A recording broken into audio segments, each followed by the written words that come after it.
Kenapa Melayu dipanggil lembu? Karena dalam bahasa Melayu, kamu itu dipanggil kau itu lembu. Saya rasa orang ini memang udah sakit otaknya, geng.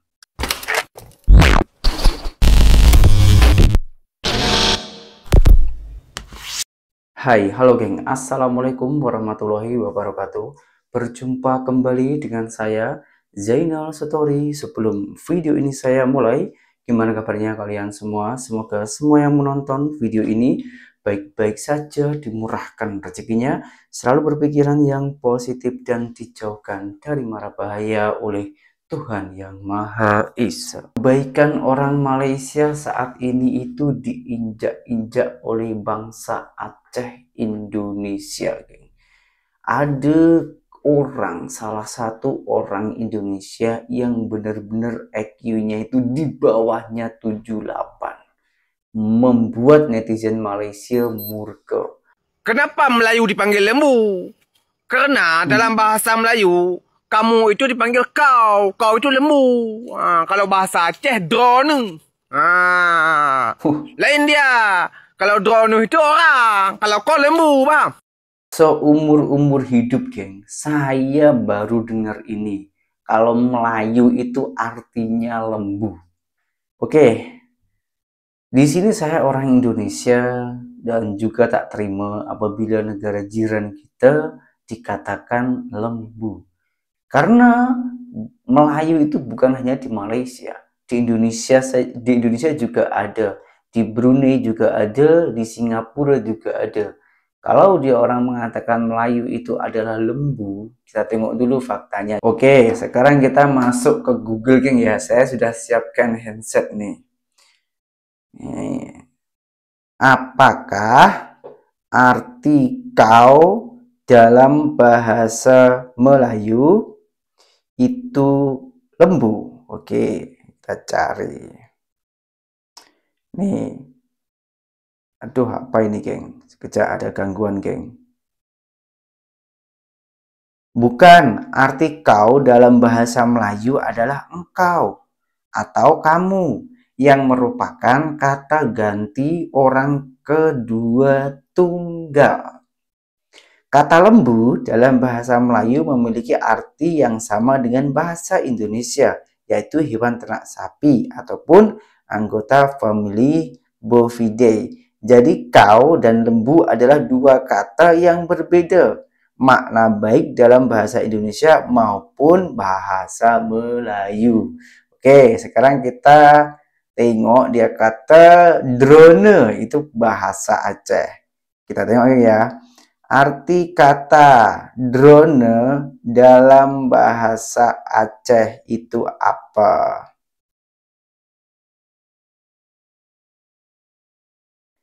Tidak ada padanan kata khusus untuk drone dalam bahasa Aceh, karena istilah tersebut merupakan teknologi modern yang merupakan diopsi secara langsung dalam percakapan sehari-hari. Orang Aceh mungkin tetap menggunakan kata drone ataupun penjelasan sebagai pesawat tanpa awak ataupun kendaraan terbang tanpa awak. Ya memang yang saya ketahui drone itu adalah drone yang boleh terbang, bawa kamera, boleh untuk racun rumput dan lain-lainnya. Itu adalah teknologi yang terbaru ini.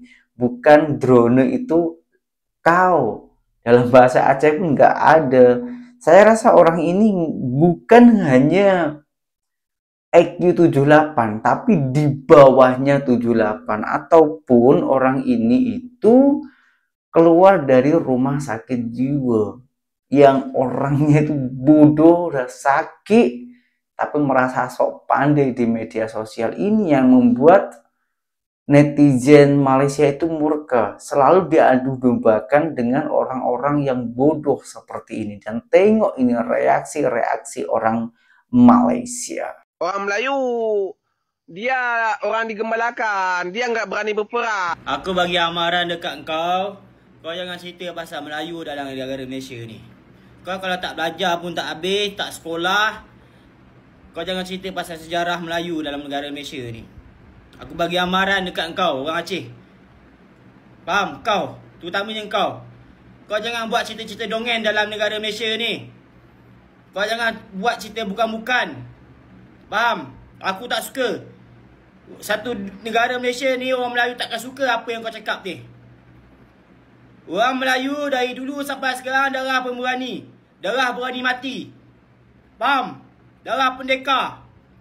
Mati pun sanggup untuk negara ni. Faham? Kau jangan cerita-cerita dalam Melayu ni penakut ke, tak berani berperang ke. Kau kalau tak sekolah, kau duduk diam-diam. Kau jangan cerita bukan-bukan pasal Melayu, jangan buruk-burukkan pasal orang Melayu. Faham? Kau punya cerita tu memang tak betul. Dan minta kena lempang dengan aku, kau tahu. Kalau kau nak tahu Melayu tu betul ke tak betul penakut, kau sini jumpa aku. Kau nak tengok siapa yang penakut kan? Kau baru tahu, kau tahu Melayu tu berani tak berani. Sini kau jumpa aku, kau tengok aku lempang muka kau. Baru kau tahu Melayu tu berani tak berani. Kau jangan cerita bukan-bukan Melayu tu penakut, tak berani berperang apa. Aku dapat kepala kau, aku hayun dengan besi, kau tahu.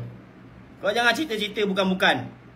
Melayu dari dulu sampai sekarang, merdekanya tanah Melayu hasil daripada orang-orang Melayu, perjuangan orang-orang Melayu. Faham?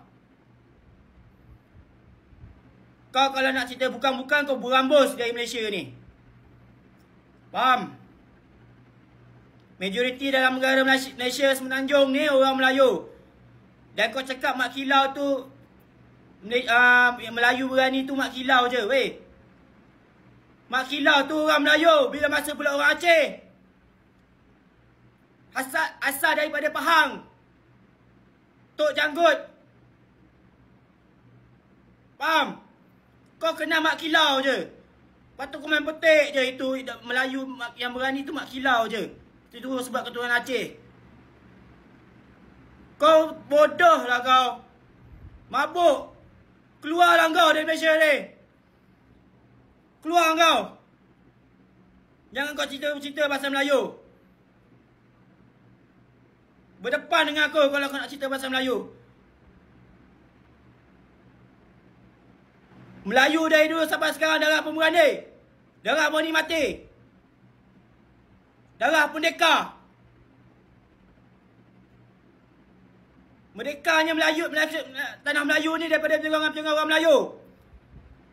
Tok Janggut, Mak Kilau, Hang Tuah, Tok Bahaman, Dol Said, Lieutenant Adnan. Banyak lagi. Itu semua orang Melayu. Kau tak belajar sejarah, kau duduk diam-diam. Kalau tak sekolah, duduk diam-diam. Keluar kau dari Malaysia ni. Kau jangan cerita bukan-bukan pasal Aceh kat sini. Tak perlu pun. Bodoh kau main cerita je Melayu. Penakut lah, tak berani lah, berperang lah. Kalau aku lempang kepala kau, baru kau tahu betul tak betul berani ke tak berani. Faham kau? Kalau tak sekolah, kau duduk diam-diam. Kalau tak belajar sejarah, duduk diam-diam. Faham? Jangan kau buat cerita-cerita buruk-burukkan kaum lain. Aku rembat kepala kau nanti tau. Betul-betul punya, aku mesti kasi rembat punya kalau aku jumpa kau. Sekarang imigrasi Malaysia nggak bisa lagi tangkap orang Aceh di Malaysia. Orang Aceh sekarang di Malaysia bebas. Assalamualaikum warahmatullahi wabarakatuh. Sekarang imigrasi Malaysia tidak boleh lagi menangkap orang Aceh. Itulah yang dikatakan oleh seorang walaun ini. Weh walaun, kau belajar undang-undang dari mana? Undang-undang Malaysia adalah sangat kuat dan berlaku untuk seluruh warga asing yang melakukan kesalahan di Malaysia ini pasti akan ditangkap. Kau paham? Kau jangan memanas-manaskan keadaan. Dengan video kau ini, boleh mencetuskan kemarahan rakyat Malaysia. Kau paham? Jadi imbasnya kami di sini. Kami di sini mencari rezeki untuk menghidupkan anak bini kami. Kami di sini menumpang hidup. Semua kau klaim milik Aceh. Kau punya otak apa tidak? Jangan kau samakan undang-undang Malaysia dengan Aceh. Jauh bedanya kawan. Kalau kau mau belajar undang-undang, kau keluar dari hutan. Kalau kau mau belajar sejarah, keluar dari hutan sana. Bertanya. dengan nenek moyangmu itu. Jangan kau klaim seenak jidatmu. Kau tidak tahu imbasnya. Kami di sini mencari makan. Kau paham? Tolonglah sedikit buat video agak-agak. Jangan berdasarkan asumsi kau mengklaim semuanya milik Aceh. Apapun Aceh kau bilang. Belajar lagi lah kau sejarah biar kau paham. Malaysia tergelak. Malaysia itu berdiri di tanah milik. Pada awalnya aku tengok je video dia ni, tak nak komen pun. Tapi bila sampai masuk bab tanah, mengaku tanah itu, tanah ini ni, aku cubalah sikit-sikit lah cerita, bukan cerita, komen lah. Apa sebenarnya yang begitu bangga engkau menceritakan tanah ini milik Aceh, tanah ini milik Malaysia, tanah ini milik Indonesia? Adakah dengan cerita kau tu tadi boleh bagi kau makan? Boleh bagi kau kesenangan? Kenapa yang begitu, apa ya, aku tak nak cakap lah, tapi lucu lah. Dengan mengaku itu milik engkau, ini milik engkau, itu semua engkau punya barang, orang lain tak memberi manfaat pun. Ya, tanah tu milik Aceh semua.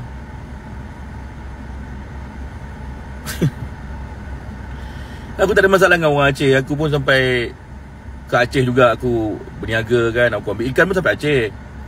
Tapi bila kau cuba cakap tanah tu milik Aceh, tanah tu milik Aceh, ginilah kawan, ni Malaysia, kamu Indonesia. Kamu tak mengaku Indonesia, tak apa, itu hak kamu lah, kamu punya urusan lah. Kamu nak masuk ke sini, kamu harus ada pasport. Kena ada pasport. Bermakna beda, dah berbeza dah sempadan kita tu. Nak mengaku tanah tu tanah milik kamu, milik Aceh, milik apa, tidak memberi apa-apa kelebihan pun. Ya, sebab undang-undang immigration tu sendiri, kalau kau masuk tak ada dokumen, kosong, kau kena tangkap. Jadi kalau dengan mengaku tanah ni tanah Aceh, apa kau ingat immigration bagi kau lepas? Mujur lah, ya. Orang-orang Aceh yang berniaga, yang bersepah-sepah kedai Aceh kat Malaysia ni tak diganggu pun. Tapi dengan sifat dan sikap begini, kamu memberikan tekanan kepada bangsa kamu yang berniaga di sini. Orang-orang di dalam netizen ini, bukan semuanya boleh menerima. Dan ada di kalangan mereka nanti mengadukan kepada polis semua sekali. Bangsa kamu yang berniaga di sini yang masalah. Nampak tak kebodohannya apabila kita merasa begitu hebat, mengaku tanah itu milik ni tanah. Ini cerita bila? Cerita bila? Kalau kamu kata ni cerita dari zaman dahulu, Aceh tu dulu berjaya menjajah, membantu perang di sini dan sebagainya. Hari ini Aceh itu sendiri milik Indonesia. Cuma memang ada gerakan nak keluar, tapi itu urusan politik kamu. Sebelum kau nak menceritakan tanah Aceh, Malaysia ni milik Aceh, selesaikan konflik negara kamu dulu, sahabat. Kan lucu tu. Sebenarnya aku tak nak komen, nanti ada konflik aku dengan orang Aceh, dan kawan aku juga semua. Tapi orang macam ni, dia fikirannya tidak begitu jauh berfikir. Negara ada sepadan sekarang, ada pemimpin, ada Perdana Menteri, ada Presiden. Di mana tanah tu milik kamu, milik negara kamu, milik Aceh. Orang Aceh bersepah di sini kerja tu, depan aku keluar sikit je depan ni dah kedai Aceh. Kan kau mencari masalah, nanti kalau orang tak puas hati, report, kan susah. Jangan membangga diri benda yang lalu. Kerana ramai orang dulu yang kaya, hari ini jatuh miskin. Dan dia boleh bercerita apa saja di kedai kopi. Aku dulu kaya, aku dulu kereta besar, aku dulu ini, aku dulu makan ayam 3 ekor satu hari. Cerita hari ininya, adakah sama seperti yang sebelumnya? Adakah dia mampu minum teh, membayar tehnya sendiri? Atau terpaksa minta tolong kawan bayar? Padahal cerita dia dulu kaya. Dan dia cerita ni tanah aku dulu ni. Ni dulu tanah aku ni. Tapi hari ini, tanah ni milik orang lain kerana kau yang menjualnya, ataupun orang lain telah diberi pemilikan, atau apalah. Cerita tentang Aceh punya tak wujud. Aku sebenarnya malu untuk mengkomen status ini kerana macam aku pula IQ ku rendah. Tapi kadang main-main lah. Kadang-kadang jangan serius sangat lah. Asyik-asyik komen serius kan. Ni komen main-main lah. Komen play-play kata orang kan. Satu perkara yang sangat melucukan apabila kau mengaku kau mempunyai itu dan ini, tapi itu cerita lama. Dan sekarang kita tanya apa yang kau miliki, apa yang kau ada. Dan alhamdulillah, bagusnya hari ini pemimpin di Aceh sini, Gubernur Aceh sendiri, Mualim itu memandang bahawa dengan menjalin kerjasama dengan negara Malaysia akan memberikan lebih impak besar kepada ekonomi di Aceh. Pemimpin berjiwa besar, pemimpin berfikiran jauh. Tapi rakyat seperti ini tak ke mana-mana sahabat. Rakyat itu harus bersama pemimpin untuk membina kekuatan, untuk membina kekayaan, untuk memberikan keharmonian. Kalau pemimpinnya berjiwa besar, rakyatnya seperti ini, bercerita tentang dulu kala ceritanya, tak ada apa sahabat, tak ada. Jadi beginilah, mari berfikir, kalau kita nak pergi jauh, kita harus berasimilasi dengan keadaan, dengan sekeliling. Maknanya bergaul, maknanya kita menambah ilmu, kita bercakap, kita ambil, kita baca, kita rujuk, kemudian dapat betul tak cerita tadi, maka kita jadikan tu ilmu. Dan cerita tentang dulu kala siapa hebat ni semua dah tak guna. Negara kita dijajah. Negara ni tak dijajah, cuma Thailand. Lain semua dijajah. Bermakna tidak ada cerita kehebatan empire dulu, tak ada. Tak ada. Lupakan. Bina yang sekarang. Kekuatan tu bermula dari sekarang. Bagaimana untuk membangunkan daerah, negeri atau negara. Bagaimana menjalin hubungan supaya kawasan daerah kita itu bisa membangun dan menjadi lebih baik.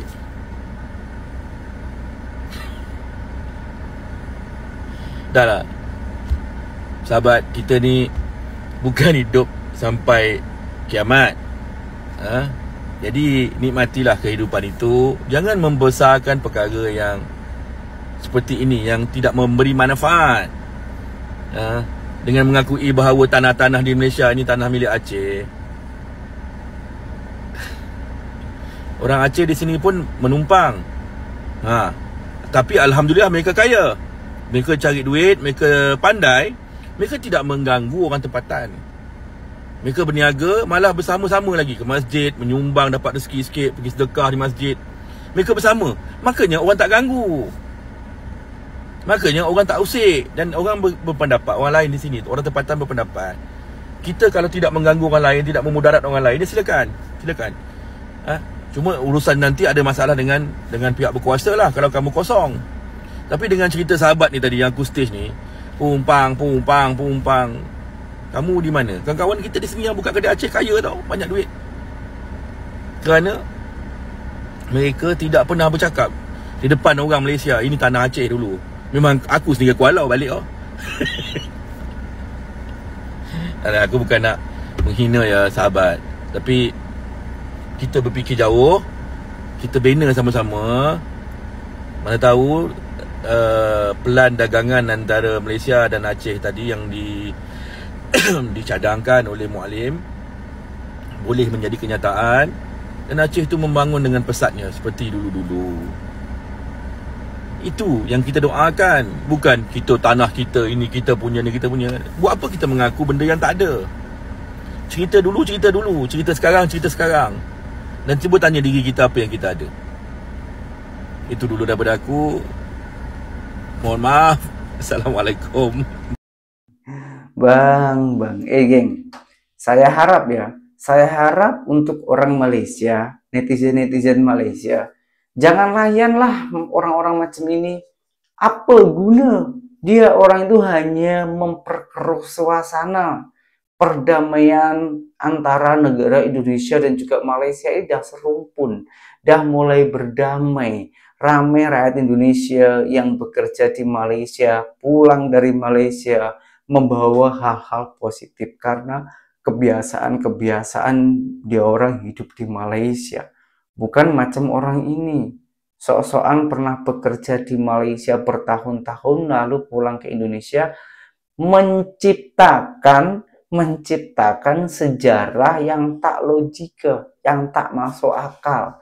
Entah dia orang itu mendapatkan drama dari mana ini, geng. Aduh, jangan dilayan ya. EQ 78, di bawahnya EQ 78 lah. Ini saya rasa EQ 38 ini, geng. Tak sampai pun, saya rasa 38 pun tak sampai. Pelik lah saya, geng. Aduh, jangan dilayan ya. Untuk orang Malaysia, saya harap jangan dilayan karena ini bukan menambah, bukan mendamaikan ataupun bukan menambah wawasan, yang ada kita semakin bodoh. Karena untuk menghadapi orang-orang bodoh macam ini, kita harus lebih bodoh dari orang tersebut biar dia itu merasa diagung-agungkan. Paham semuanya apa yang saya maksud tersebut? Kalau tak paham, kalau ada gerunjelan ataupun ada kata-kata yang kurang sedap dalam hati korang, coba tulis di kolom komentar. Nanti kita diskusikan di video yang berikutnya. Sekian, terima kasih dari saya. Assalamualaikum warahmatullahi wabarakatuh. Bye-bye.